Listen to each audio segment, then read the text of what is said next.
we're going to try an experiment. I brought along about 200 styrofoam cups that were decorated by groups of 4th graders in Cottage Lane and groups of 1st graders at William O. Schaefer. And what we're going to do is tie these cups to our CTD sensor that we learned about the other day. We'll send these cups down to about a depth of 200 meters.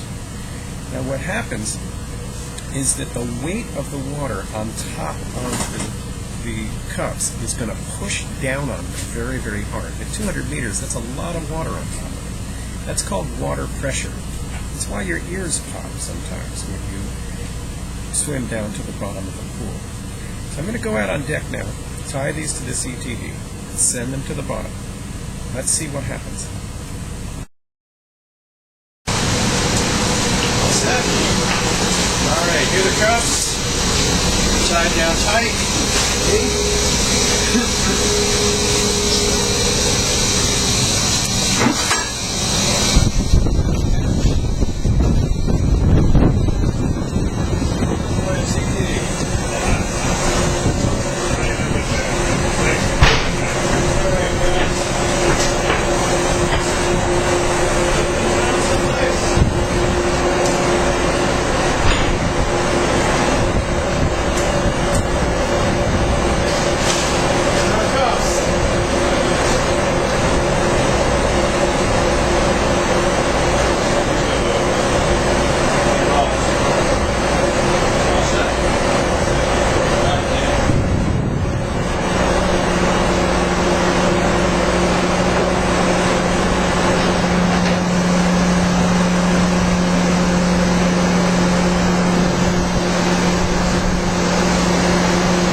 See our cups at the water line here.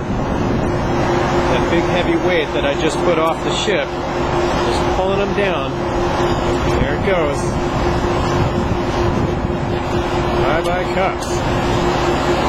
Okay, so here we are approaching 200 meters, the deepest part of our cups trip. We're going to graze the bottom and then start to come back up. And let's look at what the CTD is returning now.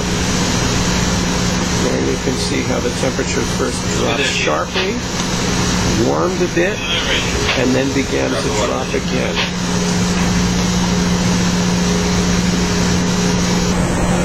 Okay, we're back on deck now. Let's bring those cups back on board and see what happens. You know, styrofoam has an interesting property. It's actually more air than plastic. And when you put a lot of pressure on it, that air gets squeezed out. So the cups will actually get a bit smaller. Let's see how we did.